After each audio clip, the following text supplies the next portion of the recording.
দুই বিধায়কের শপথ গ্রহণ নিয়ে টানাপোড়েন পড়েছিল কলকাতা হাইকোর্টে। গত বছর জুন মাসে সায়ন্তিকা বন্দ্যোপাধ্যায় এবং রাহাত হোসেন সরকারের শপথ জট নিয়ে মুখ্যমন্ত্রী মমতা বন্দ্যোপাধ্যায় সহ 4 জনের বিরুদ্ধে হাইকোর্টে মামলা করেছিলেন রাজ্যপাল সিভি আনন্দ বোস। এই মামলায় আইনজীবী বদল করলেন মুখ্যমন্ত্রী মমতা বন্দ্যোপাধ্যায়। যে বদলকে শুধু আইনি বা প্রশাসনিক দিকের বাইরে তৃণমূলের সর্বোচ্চ স্তরের সমীকরণের নিরিখেও দেখছেন অনেকে। মুখ্যমন্ত্রীর আইনজীবী হিসেবে হাইকোর্টে নথিভুক্ত ছিল সঞ্জয় বসুর নাম, কিন্তু বুধবার প্রধান বিচারপতি টি.এস. শিবজ্ঞানামের এজলাসে ফক্স অ্যান্ড মন্ডল নামের একটি সলিসিটর সংস্থা জানিয়েছে, মমতা বন্দ্যোপাধ্যায়ের বিরুদ্ধে করা রাজ্যপালের মামলায় তারা মুখ্যমন্ত্রীর হয়ে সওয়াল করবে। নথিপত্র দিয়ে সলিসিটর সংস্থার তরফে আদালতকে বলা হয়েছে তাদের নোটিশ না দিয়ে আদালত যেন কোনো পদক্ষেপ না করে। লোকসভা ভোটের সঙ্গে বাংলার দুটি বিধানসভা উপনির্বাচন হয়েছিল।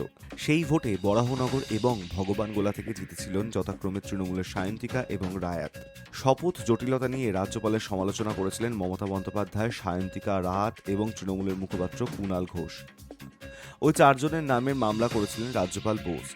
হাইকোর্ট সূত্রে খবর, সেই মামলায় সপ্তাহ দেড়েক আগেই রাজ্যপালের তরফে পৃথক একটি হলফনামা দাখিল করা হয়েছে।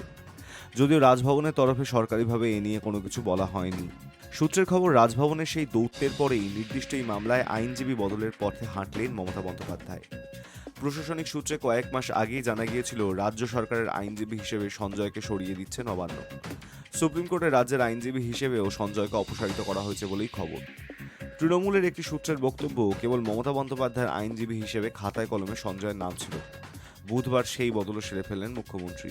নতুন সলিসিটর সংস্থা মুখ্যমন্ত্রীর পক্ষে যুক্ত হলেও রাজ্যপালের করা নির্দিষ্ট এই মামলায় সওয়াল করবেন তৃণমূল সাংসদ তথা প্রবীণ আইনজীবী কল্যাণ বন্দ্যোপাধ্যায়। কল্যাণ নিজেও বলেছে, আমি মমতাদির হয়ে শুনানিতে অংশ নেব। বুধবার এজলাসে ছিলেন কল্যাণও, তবে শুনানি হয়নি। শুনানির দিনক্ষণ পরে জানানো হবে আদালতের তরফে। Hi News network.